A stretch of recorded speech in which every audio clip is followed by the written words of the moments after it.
things happened this past week that made it officially spring. Tornado sirens rang out in eastern Nebraska as a storm rolled through the area.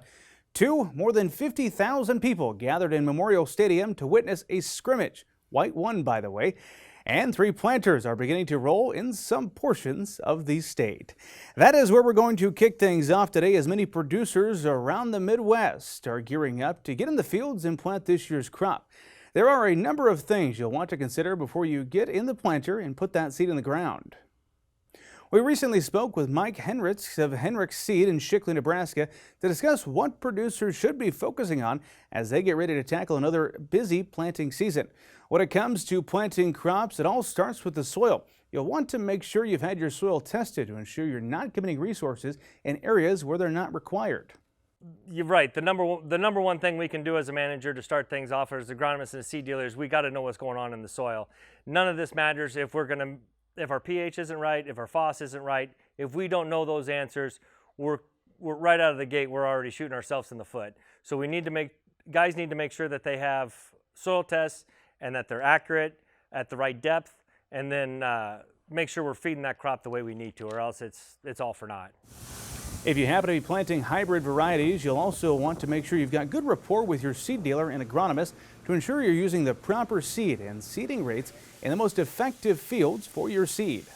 One thing I try to get a hold of all my guys is make sure we're planting the right hybrid on the right piece of ground. Everybody every year always seems they want the plot winner, but the plot winner doesn't necessarily need to go in the lowest, toughest ground we have. So sit down with your seed dealer, make sure that you're putting the tough hybrid that goes in the swamp ground and the high yielding hybrid on your best farm. Whatever, if you got high pH, make sure you got a hybrid that handles that high pH. And then populations. If your agronomist or your seed dealer isn't doing your prescriptions, if you're doing yourself, ask for a planting guide.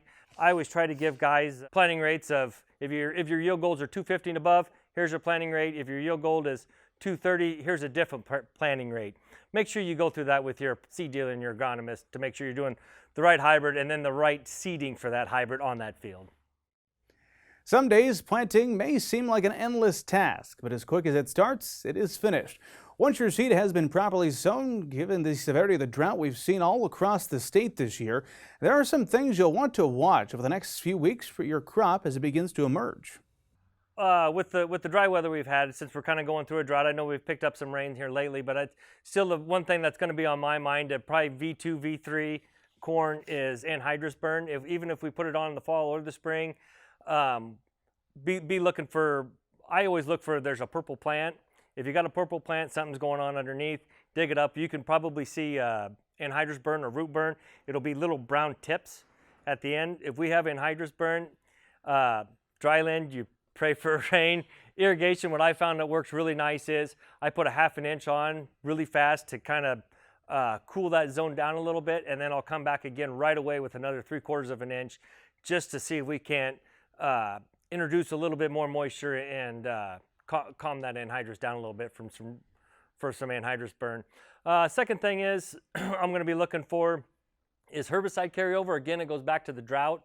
We haven't had a lot of moisture to help break down some of these herbicides that we might have sprayed into June, 1st of July, that have a lot of residual, and we're changing that crop rotation over. With the lack of moisture, that can be an issue. So I definitely go out and look at corn and soybeans and see if we can't find some of those herbicide carryovers.